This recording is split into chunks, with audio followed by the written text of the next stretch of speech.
केंद्र सरकार एवं राज्य सरकार के जो दिशा निर्देश थे उसके अनुसार थोड़ा सा हमने जो है हमारे पूरी स्ट्रैटेजी में थोड़ा सा चेंज किया है हमारे जिला मंडी में जो लॉकडाउन और कर्फ्यू को लेकर है। सबसे पहले तो मैं स्पष्ट करना चाहूँगा कि लॉकडाउन और कर्फ्यू जिला मंडी में 3 मई तक जैसा पहले चल रहा था वैसे का वैसे रहेगा।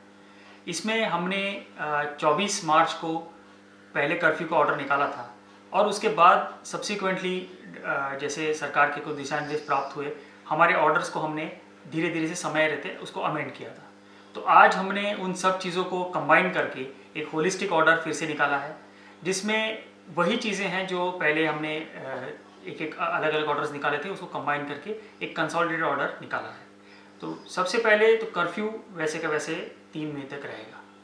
इसके बाद जो उसमें रियायतें दी थी, जिसमें कि इसेंशियल कमोडिटीज़ के लिए सुबह 10 बजे से लेके 1 बजे तक लोग बाहर निकल सकते हैं और इसेंशियल आइटम्स के लिए की खरीदारी कर सकते हैं, घर जा सकते हैं। ये वैसे के वैसे अभी भी रहेगा। ये 3 मई तक इसी तरह का टाइम हमारा इसमें रिलैक्सेशन का रहेगा।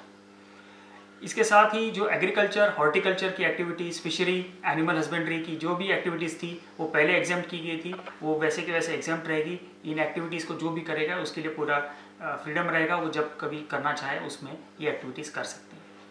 जो रिलैक्सेशन दी है हमने, विशेषता जो इसमें ऐड किया है वो ग्रामीण एरिया को देख कर किया हुआ है। ग्रामीण एरिया पे फोकस है ये रिलैक्सेशन, जिसमें सर्वप्रथम मनरेगा है।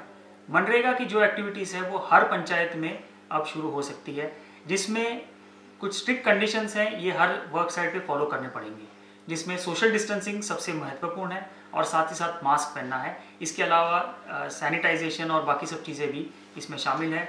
ये फॉलो करके ही हमारी मनरेगा की एक्टिविटीज़ हो पाएगी हर पंचायत में, जिसमें जो लेबर इन्वॉल्व है वो स्थानीय लेबर है, उसी पंचायत का लेबर है, तो उसमें मूवमेंट नहीं होगी। साथ ही साथ जो बाकी डिपार्टमेंट्स हैं, पीडब्ल्यूडी है, जल शक्ति विभाग है, इलेक्ट्रिसिटी है, इनके जो वर्क्स हैं ये वर्क्स भी ले सकते हैं, बशर्ते कि लेबर वहीं पर लोकली अवेलेबल हो। बाहर से किसी भी तरह की लेबर यहाँ पर कोई भी कार्य करने के लिए नहीं लाई जाएगी। जो एग्जिस्टिंग यहाँ पर है मंडी में ही है, जो लेबर यहाँ पर रुकी हुई है, जो फंसी हुई है, वही लोगों को रोज़गार देने के लिए, वही लोगों को इन्वॉल्व करने के लिए ये रिलैक्सेशन दी जा रही है।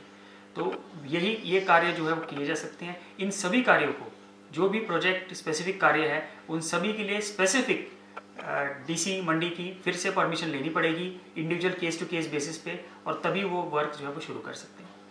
साथ ही साथ इंडस्ट्रीज़, जितने भी हमारे इंडस्ट्रीज़ हैं ग्रामीण एरिया में, रूरल एरिया में, और जो इंडस्ट्रियल हमारे हब्स हैं, जो इंडस्ट्रियल स्टेट है, वहाँ पर जितने भी इंडस्ट्रीज़ हैं वो भी अपनी इंडस्ट्रीज शुरू कर सकते हैं।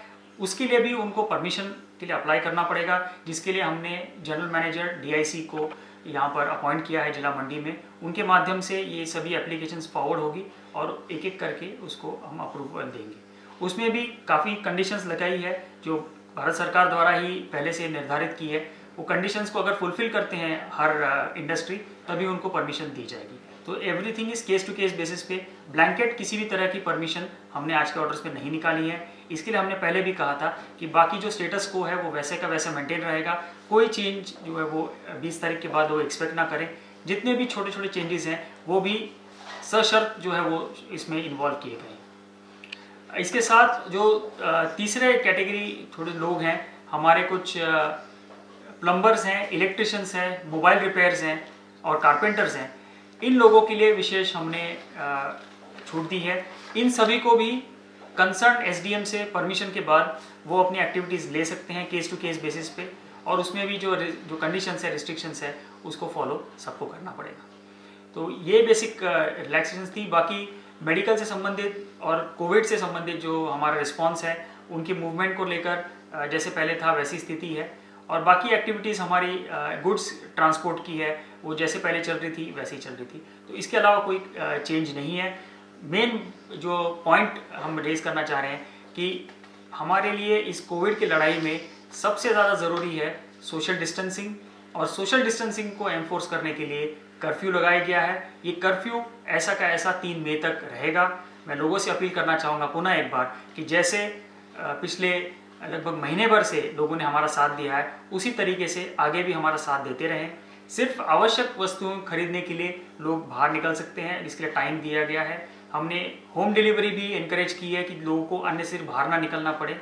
और ये जो कोरोना वायरस को लेकर जो बीमारी है, ये हम देख रहे हैं कि अगल बगल जिलों में भी जिस तरह की रिपोर्ट्स आ रहे हैं कि ये असिम्टोमेटिक है, जो भी पीड़ित है उसमें कोई सिम्टम्स नहीं है, और इस तरह के लोग शायद हमारे बीच में भी हो सकते हैं। इस चीज़ को ध्यान में रखते हुए ये हम और रिलैक्सेशन इसमें दे नहीं सकते हैं। हमें सभी लोगों को, जैसे पहले हम रिस्ट्रिक्शन में रहते थे, मूवमेंट रिस्ट्रिक्ट करना ये हमारे लिए प्राथमिकता है। हम जिला में भी ये भी नहीं चाहते हैं कि जिला के अंदर भी बहुत ज़्यादा मूवमेंट हो। ये इसलिए भी ज़रूरी है कि अगर कल कोई पॉजिटिव केस आता है तो हमें, हमारी जो स्ट्रेटेजी है वो उस केस को आइसोलेट करने की स्ट्रेटेजी है, और आइसोलेशन से हम उस पूरे डिजीज़ को कंटेन कर सकते हैं। अगर लोग सब जिला में इधर उधर चलेंगे तो हम उसको कंटेन नहीं कर पाएंगे और पूरे जिले में फैल जाएगा।